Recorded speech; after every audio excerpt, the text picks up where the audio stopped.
12 o'clock at night, the princess goes to the bathing house. Go up to her and give her a kiss, and she will let you lead her away. But take care you do not suffer her to go and take leave of her father and mother. Then the fox stretched out his tail, and so away they went over stock and stone, till their hair whistled again. As they came to the castle, all was as the fox had said, and at 12 o'clock the young man met the princess going to the bath and gave her the kiss, and she agreed to run away with him, but begged him many tears that he would let her take leave of her father. At first he refused it, but she wept still more and more, and fell at his feet, till at last he consented. But the moment she came to her father's house, the guards awoke, and he was taken prisoner again. Then he was brought before the king, and the king said, "You shall never have my daughter, unless in 8 days you dig away the hill that stops the view from my window." Now, this hill was so big that the whole world could not take it away. And when he had walked for 7 days and had done very little, the fox came and said, "Lie down and go to sleep. I will work for you." And in the morning he awoke, and the hill was gone.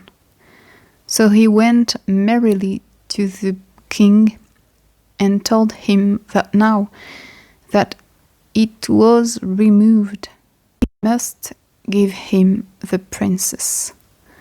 Then the king was obliged to keep his word, and away went the young man and the princess.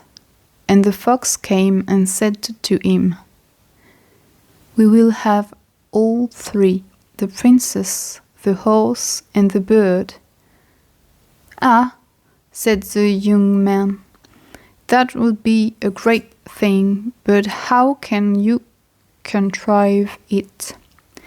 "If you will only listen," said the fox, "it can be done. When you come to the king and he asks for the beautiful princess, you must say, 'Here she is.' Then he will be very joyful, and you will mount the golden horse that they are to give you, and put out your hand to take leave of them, but shake hands with the princess last. Then lift her quickly onto the horse behind you, clap your spurs to his side, and gallop away as fast as you can." All went right. Then the fox said, "When you come to the castle where the bird is, I will stay with the princess at the door, and you will ride in and speak to the king, and when he sees that it is the right horse, he will bring out the bird, but you must sit still and say that you want to look at it, see whether it is the true golden bird, and when you get it into your hand, ride away." This too happened as the fox said. They carried off the bird, the princess mounted again, and they rode on to a great wood. Then the fox came and said, "Pray kill me, and cut off my head and my feet." But the young man refused to do it. So the fox said, "I will at any rate give you good counsel. Beware of two things: ransom no one for the gallows, and sit down by the side of no river." Then away he went. "Well," thought the young man, "it is no hard matter to keep that advice." He rode on with the princess till at last he came to the village where he had left his two brothers, and there he heard a great noise and uproar, and when he asked what was the matter, the people said, "Two men are going to be hanged." As he came nearer, he saw that the two men were his brothers, who had turned robbers. So he said, "Cannot they in any way be saved?" But the people said, "No, unless he would bestow all his money upon the rascals and buy their liberty." Then he did not stay to think about the matter, but paid what was asked, and his brothers were given up, and went on with him towards their home.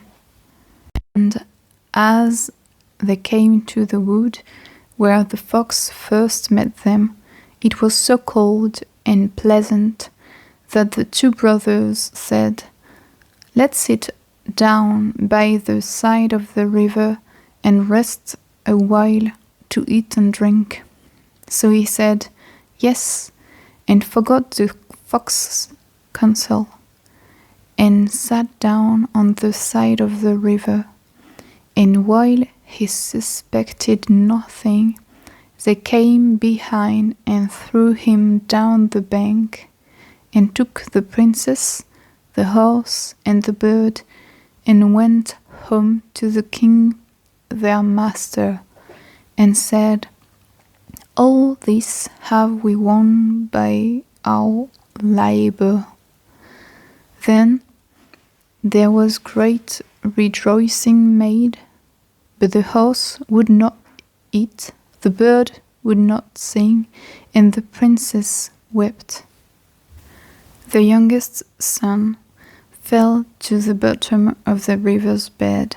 Luckily, it was nearly dry, but his bones were almost broken, and the bank was so steep he could find no way to get out. Then the old fox came once more and scolded him for not following his advice. Otherwise, no evil would have befallen him. "Yet," said he, "I cannot leave you here, so lay hold of my tail and hold fast."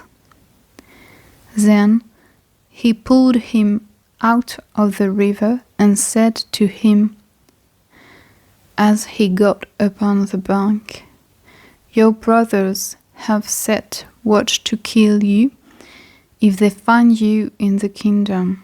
So he dressed himself as a poor man and came secretly to the king's court, and was scarcely within the doors when the horse began to eat and the bird to sing, and the princess left off weeping.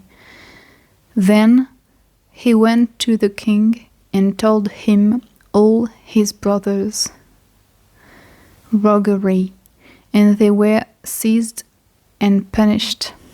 And he had the princess given to him again, and after the king's death he was heir to his kingdom. A long while after, he went to walk one day in the wood, and the old fox met him and bethought him, with tears in his eyes, to kill him, and cut off his head and feet. And at last he did so, and in a moment the fox was changed into a man and turned out to be the brother of the princess, who had been lost a great many years.